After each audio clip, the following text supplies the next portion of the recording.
todos y bienvenidos un día más a mi canal. En el vídeo de hoy vamos a hablar de errores que estamos cometiendo frecuentemente en nuestra cocina y de cómo podemos evitarlos.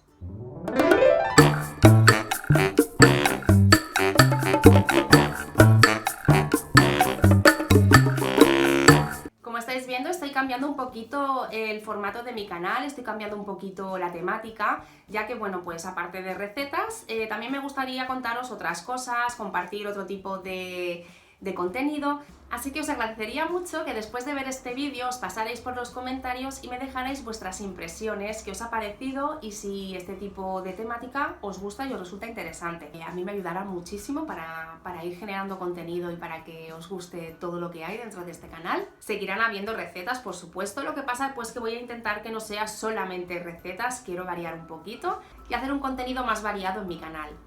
Antes de empezar os dejaré por aquí o por aquí, no sé realmente por dónde me va a salir, mi perfil de Instagram, que es @elbauldemonique, y allí pues cuelgo muchas más cosas, cuelgo prácticamente a diario stories, estoy con los reels también y cuelgo fotos de lo que voy cocinando en mi día a día, os doy algunos consejos, os doy ideas, también hay alguna recetilla por allí, así que espero veros por allí también. Y ahora sí que sí, vamos a ver cuáles son estos errores que estamos cometiendo en la cocina y cómo podemos evitarlos.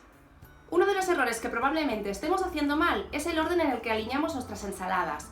El orden correcto es colocar primero la sal, segundo el vinagre y por último el aceite. Colocamos el vinagre en segundo lugar porque tiene un alto contenido en agua y lo que hace es ayudar a disolver los restos de sal que han quedado. El aceite lo incorporamos en último lugar porque crea una película sobre la ensalada que impide que el resto de ingredientes sean absorbidos. El vinagre, si no os gusta, lo podéis omitir o lo podéis sustituir por zumo de limón con un limón exprimido por encima o con naranja también exprimida por encima, y si no, pues lo obviáis, simplemente ponéis primero la sal y luego el aceite, pero el orden correcto es sal, vinagre y aceite.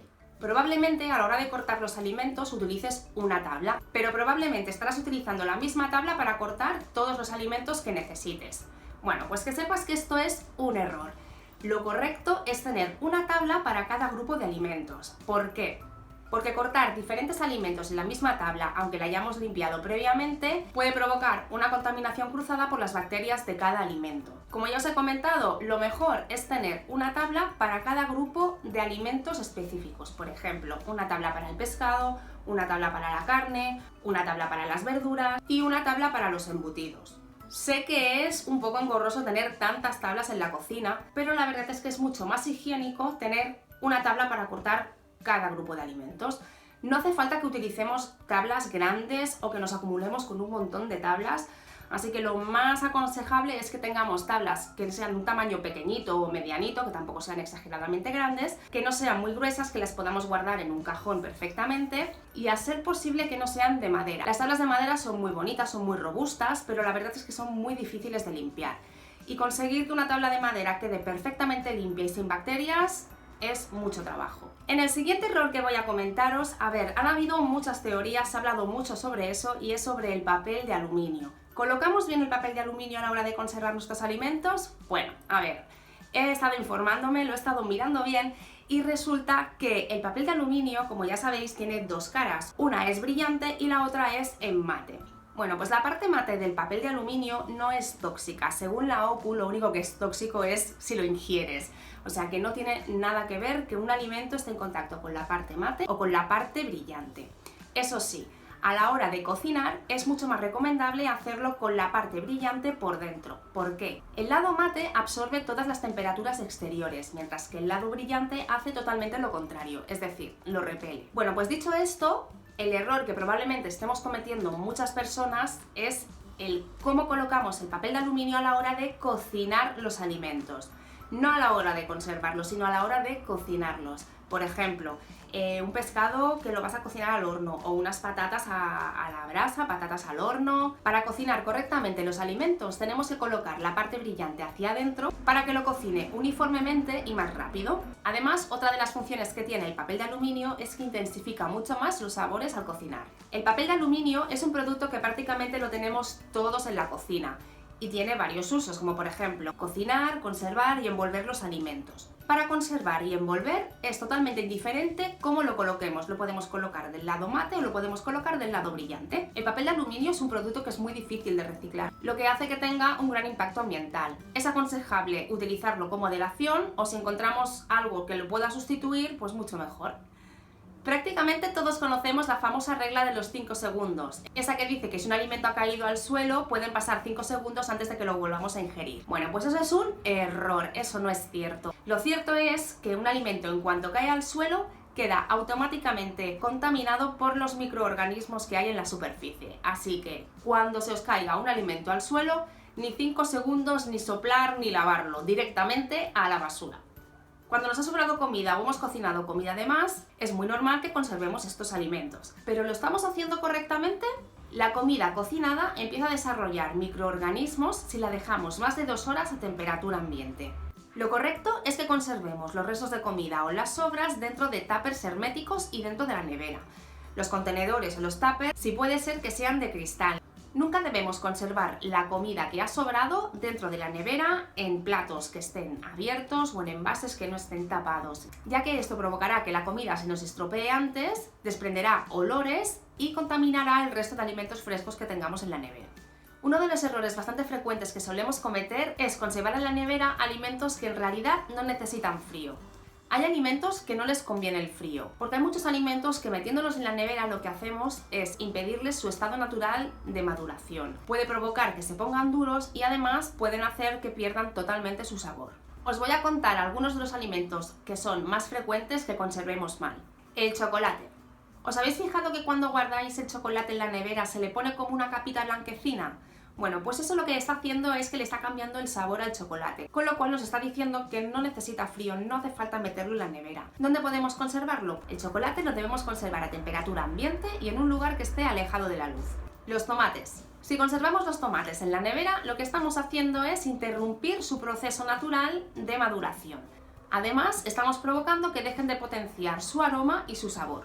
Lo óptimo es que los conservemos a temperatura ambiente y que mantengan más o menos una temperatura aproximada de unos 20 grados.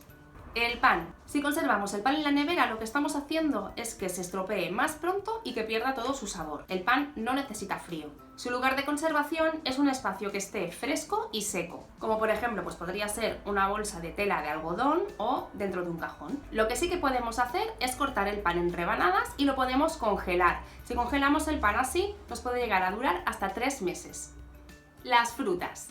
Normalmente las frutas tropicales o las frutas de verano no necesitan frío para estar bien conservadas. El melón, la sandía y la piña son frutas que no les va nada bien el frío, ya que pierden su sabor y además pierden también todas sus propiedades antioxidantes. Para conservarlas hay que dejarlas a temperatura ambiente, pero como son frutas que nos apetece tomarlas en verano bien fresquitas, lo que podemos hacer es una cosa: las podemos cortar en rodajas o a taquitos o como nosotros nos la comamos, la metemos en un tupper que sea hermético, si puede ser de cristal, ya lo sabéis, y la metemos en la nevera un ratito antes de que vayamos a consumirlas. Los huevos. Los huevos es un alimento que no necesita frío para conservarse, pero es que tampoco le van bien los cambios de temperatura. Cuando vamos al supermercado, ¿verdad que no tienen los huevos metidos en el refrigerador? Entonces, ¿por qué nosotros los metemos en la nevera? Como os acabo de comentar, a los huevos no les va bien los cambios de temperatura. Necesitan una temperatura constante y que no varíe para que no se estropeen.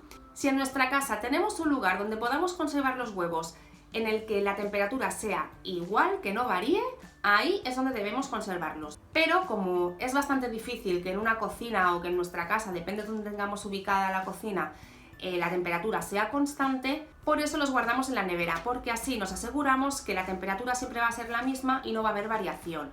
No les va a ir mal, porque a los huevos no les va mal el frío, simplemente que es que no lo necesitan. ¿Los podemos conservar en la nevera? Sí. ¿Es su lugar? Si no hay otro remedio, pues sí. Pero ya os digo, si vosotros disponéis de un espacio donde la temperatura sea fija, ahí es donde se van a conservar mejor. Cuando acabamos de comer y vamos a meter los platos en el lavavajillas, siempre tenemos la tendencia de enjuagar los platos antes de meterlos. Bueno, pues que sepáis que esto no es necesario y os voy a decir por qué.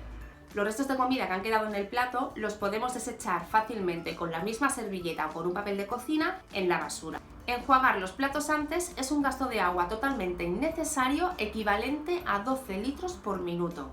Si no vamos a lavar los platos inmediatamente, sino que van a estar unos días en el lavavajillas antes de que lo llenemos por completo, lo que le podemos hacer es un prelavado o un enjuague y así evitaremos malos olores dentro del lavavajillas y solamente vamos a estar consumiendo 4 litros de agua.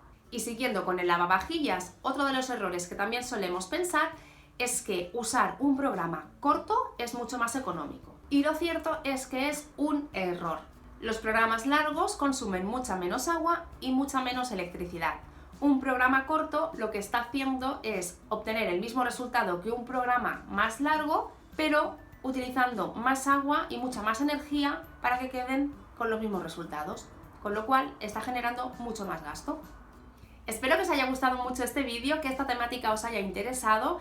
Y si es así, os animo a que le dejéis un like y a que os suscribáis al canal. Podéis activar la campanita para que os avise cada vez que subo un vídeo. Y como ya os he comentado antes, me podéis encontrar también en Instagram, donde allí subo contenido prácticamente a diario. Y no os vayáis todavía porque al final os voy a dejar un par de vídeos por si os queréis quedar un ratito más en el canal. Nos vemos en el próximo vídeo. ¡Chao!